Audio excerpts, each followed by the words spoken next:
Welcome students, आप सभी का मेरे इस चैनल में स्वागत है। सबसे पहले मैं अपने उन विद्यार्थियों को बधाई देना चाहूंगी जिन्होंने अपनी 12th की परीक्षा पास कर ली है। Congratulations students, have a bright future ahead and have a successful life. Then I like to introduce myself. My name is Dr. Anju Mishra, working as an assistant professor in Sant Tulsidas PG College, Kadipur, Sultanpur. Meet our manager sir. He is very helpful, energetic and very sincere in college management. After this, meet our principal sir, Dr. Jitendra Tiwari. He is very good and helpful person. And also we have very good, efficient and trained teaching staff in all subjects. इसके पश्चात उन विद्यार्थियों को support करने के लिए मैंने आज ये वीडियो बनाया हुआ है जिनके सामने ये समस्या है, क्या पढ़ें, कौन सा विषय चुने। तो मैं मानती हूँ कि मेरा वीडियो उनके लिए हेल्पफुल होगा। जहां तक मैं अपनी बात करती हूँ, मैं एक अर्थशास्त्र की प्रोफेसर हूँ। तो अर्थशास्त्र के प्रोफेसर होने के नाते अपने विषय के बारे में जरूर बताऊंगी कि जो उन विद्यार्थियों को हेल्पफुल होगा और वो कोशिश करेंगे और ये सोचने में मजबूर हो जाएंगे कि वो अपने एक विषय के रूप में अर्थशास्त्र को जरूर चुने।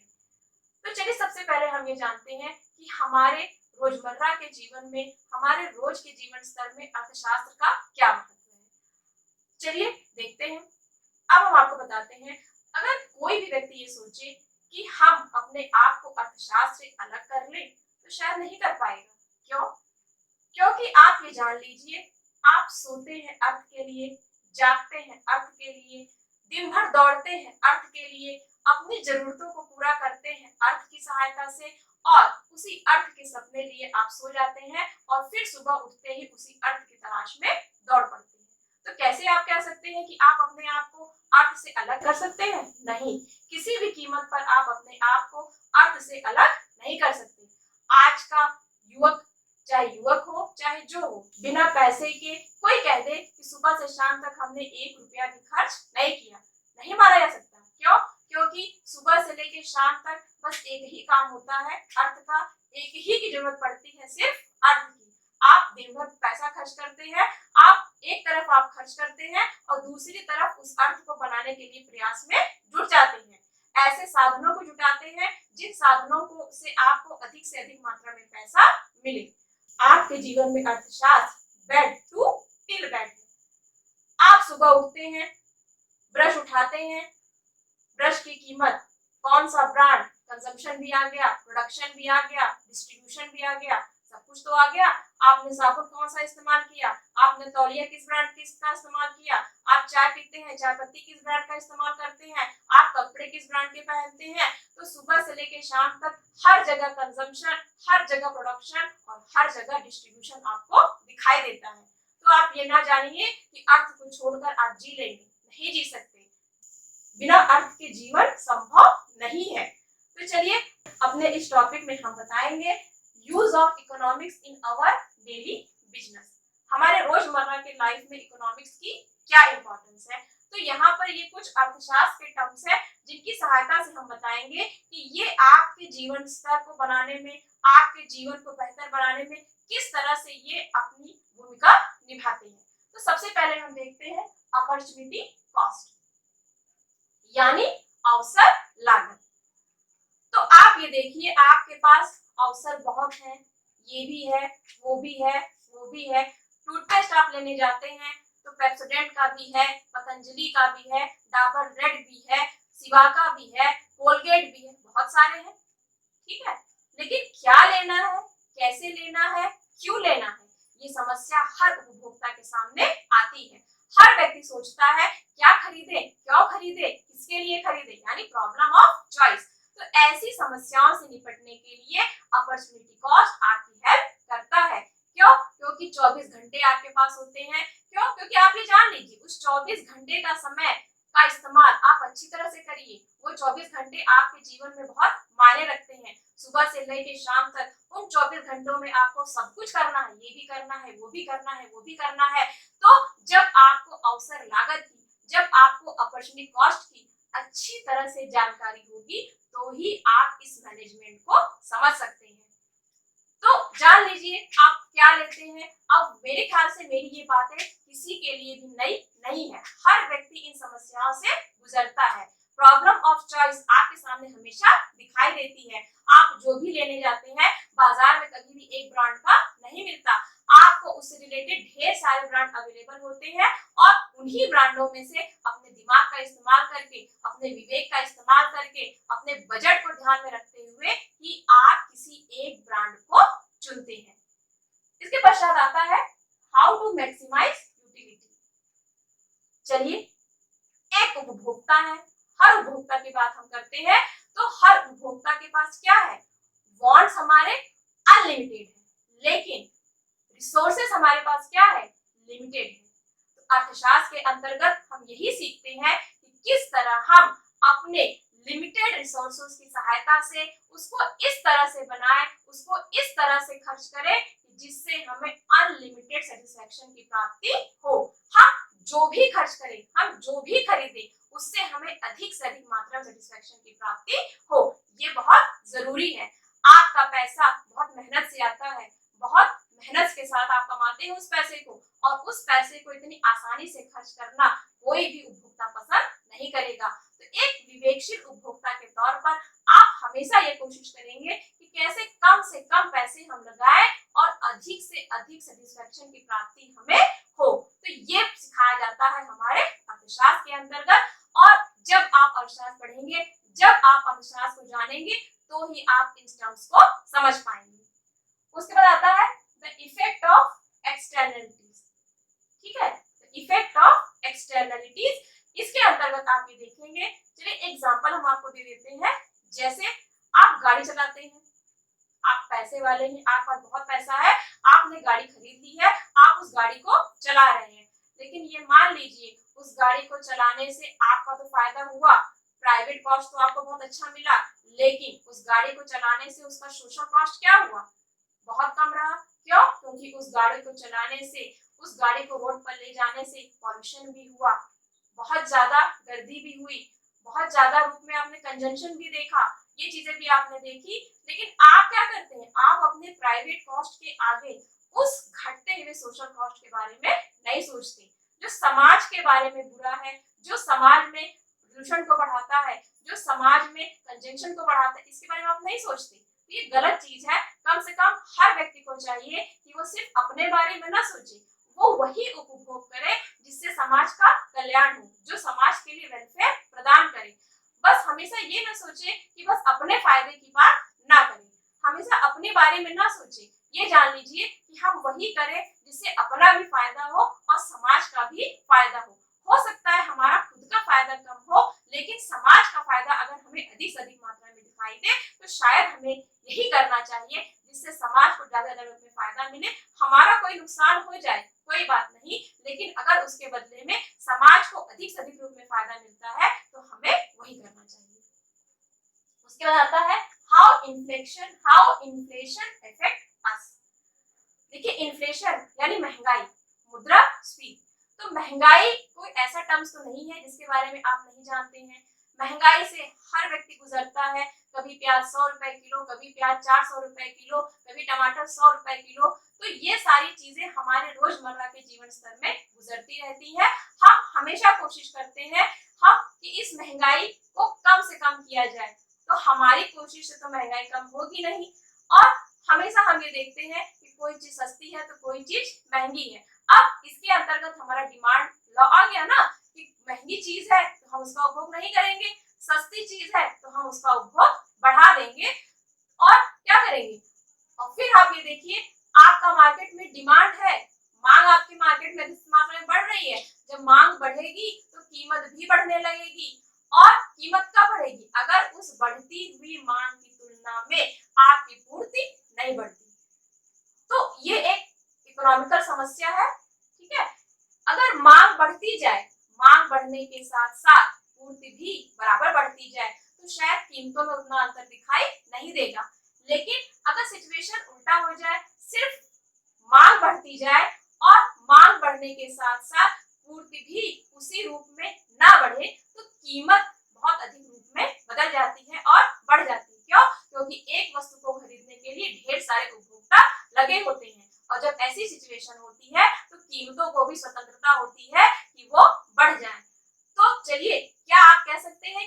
समस्या आपने नहीं देखी? जरूर देखी। तो इस समस्या का गहन अध्ययन आपको कहाँ करने मिलेगा? आप अर्थशास्त्र के अंतर्गत ही इन समस्याओं का गहन रूप से अध्ययन कर सकते हैं, इन समस्याओं के बारे में जान सकते हैं। उसके बाद आता है शुड वी सेव, क्या हम बचत कर सकते हैं? देखिए, उपभोग तो अलग चीज है, लेकिन उपभोग के साथ साथ बचत भी हमेशा जुड़ा होता है। बचत करने के कौन कौन से तरीके हैं, बचत करने के लिए कौन कौन से संस्थान जुड़े हुए हैं, आपकी बचत को अच्छा इन्वेस्टमेंट कौन कौन दे सकता है, आपकी बचत के लिए अच्छा इंटरेस्ट रेट आपको कहाँ कहाँ मिल सकता है, तो ये सारी बातें आपको कहाँ मिलेगी? हमारे अर्थशास्त्र के अंतर्गत ही आप यहाँ पर अध्ययन कर सकेंगे। अब ये समस्याएं हमारे समाज की भी है, ये सारी चीज समाज में भी जुड़ी हुई होती है। समाज के अंतर्गत देखेंगे, व्यक्ति भले कमाता है, व्यक्ति भले खर्च करता है, लेकिन वो नहीं जानता कि ये सारी जो इनकी समस्याएं वो इकोनॉमिकल समस्या है, और इसका पूरी तरह से अध्ययन हम अर्थशास्त्र के विद्यार्थी यहाँ पर करते हैं। और इन के अंतर्गत आप ये देखिए, सेविंग बहुत जरूरी है। अगर आप बचत नहीं करेंगे तो शायद भविष्य के लिए आप कुछ नहीं कर पाएंगे। क्यों? क्योंकि आप अच्छी तरह जानते हैं कि आपका भविष्य क्या है, अनसर्टेन है। भविष्य में क्या होगा क्या नहीं होगा इसके बारे में आप नहीं जानते, तो जरूरी है कि आप कंजम्पशन को थोड़ा सा भले कम कर दें, लेकिन हमेशा कुछ न कुछ बचत जरूर करें। क्यों? क्योंकि आप ये जानते हैं कि आपकी जो इनकम है वो दो भागों में डिवाइड होती है। पहला होता है कंजम्पशन और कंजम्पशन प्लस सेविंग। हम यहाँ कह सकते हैं कि income is equal to consumption plus saving. तो कंजम्पशन और सेविंग को मिलाकर ही आपकी आय बनती है। तो आप अपनी आय को, अगर आपकी आय कम होती है तो आप बचत कम करते हैं, और अगर आपकी आय ज्यादा होती है तो आप अधिक से अधिक मात्रा में बचत करते हैं। तो चलिए, ये आपने समस्याएं देखी। समस्याएं क्या देखी? ये सारी चीजें इकोनॉमिकल टर्म में बहुत डीप में पढ़ाया जाता है, लेकिन इसमें से ऐसा कुछ भी हम नहीं कह सकते कि जो रोजमर्रा के जीवन स्तर में आप अनुभव नहीं करते, आप इसको नहीं देखते। आप व्यापार की बात करिए, अंतरराष्ट्रीय व्यापार की बात करिए, एक्सपोर्ट इंपोर्ट की बात करिए, कहाँ मिलेगा इसकी जानकारी? हमारे इकोनॉमिक्स के अंतर्गत। आप बैंकिंग सेक्टर की बात करिए, सेंट्रल बैंक के क्या कार्य होते हैं, आपके वाणिज्यिक बैंकों के कौन कौन से कार्य होते हैं, कितने बैंक कार्य कर रहे हैं, कौन कौन सी पॉलिसियां गवर्नमेंट ले आया है, कैसी पॉलिसी चाइल्ड केयर के लिए है, कैसी पॉलिसी वुमेन डेवलपमेंट के लिए है, कैसी पॉलिसी गरीबों के उत्थानों के लिए है। तो ये सारी पॉलिसियां जो है वो हमारे इकोनॉमिक्स के अंतर्गत इसका गहन अध्ययन किया जाता है। तो चलिए, हम अब ये नहीं आप कह सकते कि इकोनॉमिक्स से आप अछूते हैं, जी नहीं। आपके पूरे जीवन भर में अर्थशास्त्र भरा हुआ है, आपके पूरे जीवन के साथ अर्थशास्त्र चलता है, और आपके जीवन के साथ साथ वो चलता है। और जब आदमी सोता है ना, अगर आदमी सोचे कि सोते वक्त वो पैसे के बारे में नहीं सोचता, जरूर सोचता है। जब वो सो जाता है तो भी उसके दिमाग में सिर्फ अर्थशास्त्र ही चलता रहता है। कल वो उठेगा, अपने जीवन में क्या करेगा, किन माध्यमों से पैसा कमाएगा, ये जरूर उसके दिमाग में चलता रहता है। चलिए, अब हम देखते हैं रीजंस टू स्टडी इकोनॉमिक्स। हम इकोनॉमिक्स क्यों पढ़ें, इकोनॉमिक्स पढ़ने के कौन कौन से कारण हैं, हमें इकोनॉमिक्स क्यों पढ़ना चाहिए, इसके बारे में हम आपको यहाँ बताएंगे। इसमें नंबर 1 पे आता है एक्सीलेंट ग्रेजुएट प्रोस्पेक्ट्स। नंबर 2 पे आता है good graduate premium and salary. Number 3 पे आता है इकोनॉमिक्स एंड द वर्ल्ड। हमें अपने साथ साथ विश्व के बारे में भी जानना आवश्यक है। चलिए, नंबर 4 पे आता है कंबाइंड कोर्सेज। आप ग्रेजुएशन में ये विषय लेकर इसके साथ साथ कई तरह के कंबाइंड कोर्सेज भी अवेलेबल होते हैं जो आप कर सकते हैं, और उसके करने के पश्चात आपको अच्छी अर्निंग जॉब भी मिल सकता है। उसके बाद आता है नंबर 5 पे है रियल लाइफ एप्लीकेशन।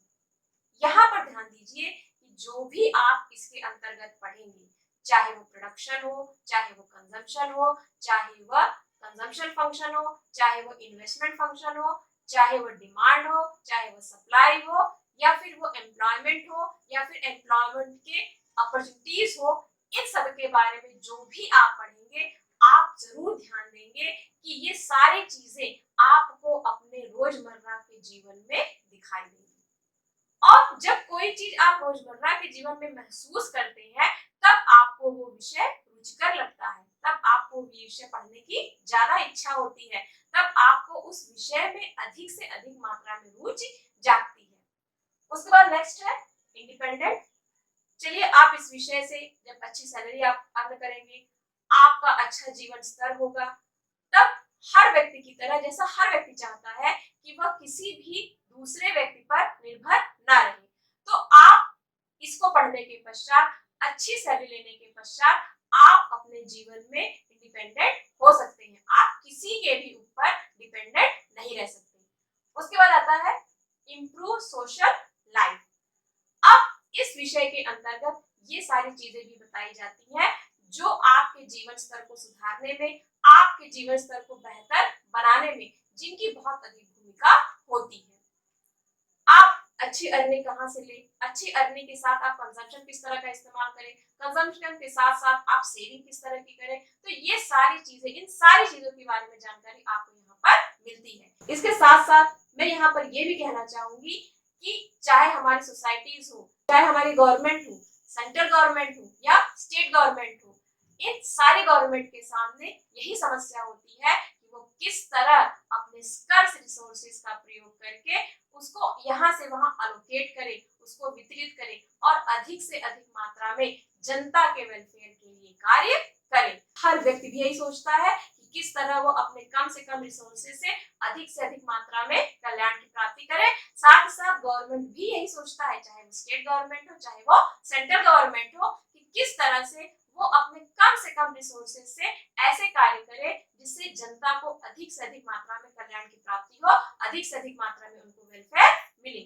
चलिए, अब हम आपको बताते हैं आप इकोनॉमिक्स के अंतर्गत कौन कौन से कोर्स कर सकते हैं। कोर्सेज के अंतर्गत हम ये देखते हैं, यूजी लेवल पे आप बीए इकोनॉमिक्स भी कर सकते हैं। आप इकोनॉमिक्स में बीए में ही ऑनर्स भी कर सकते हैं।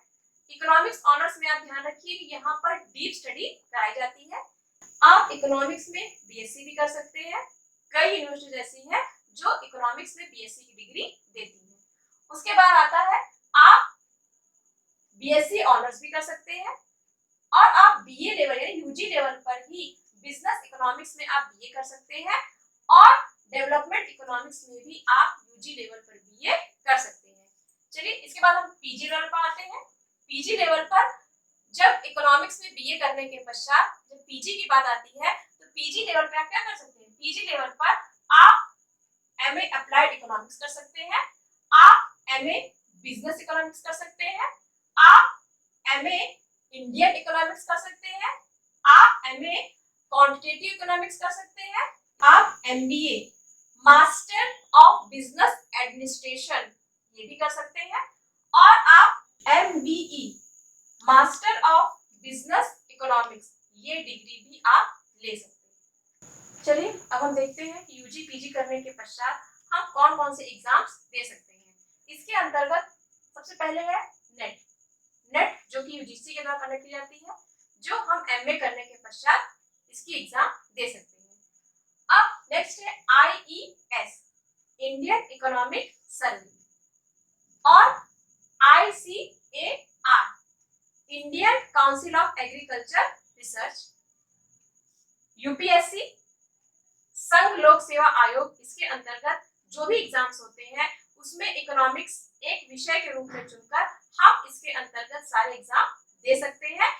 स्टेट के अंतर्गत चलने वाले लोक सेवा आयोग होते हैं, जैसे यूपी पीएससी है, तो इसके अंतर्गत जो भी एग्जाम इनके द्वारा कंडक्ट किए जाते हैं उसमें भी अर्थशास्त्र एक विषय के रूप में लेकर हम पढ़ सकते हैं और इन एग्जाम्स को हम दे सकते हैं।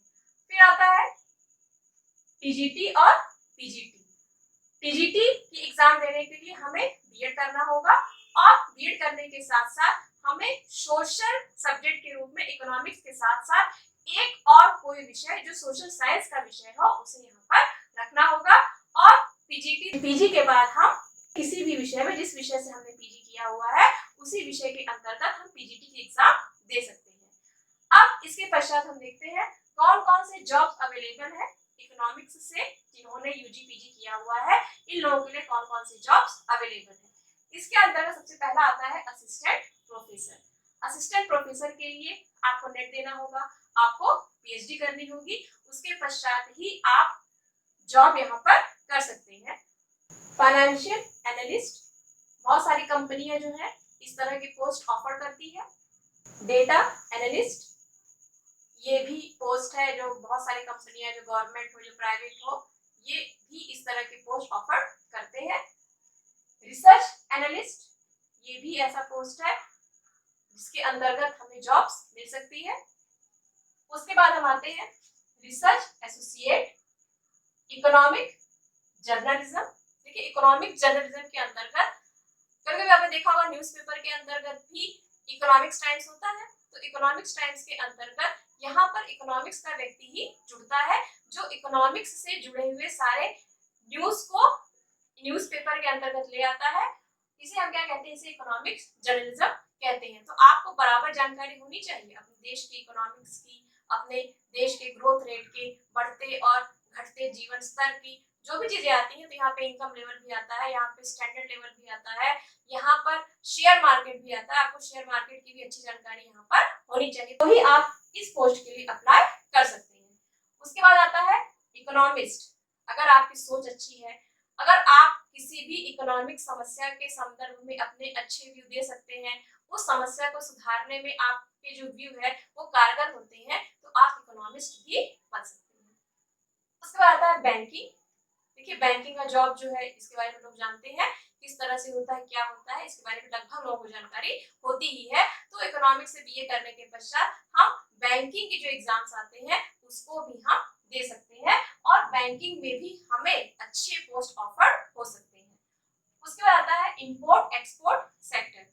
इंपोर्ट एक्सपोर्ट सेक्टर के अंतर्गत भी इकोनॉमिक्स से पढ़ा हुआ व्यक्ति अच्छा खासा जॉब ले सकता है और अच्छी खासी सैलरी अर्न कर सकता है।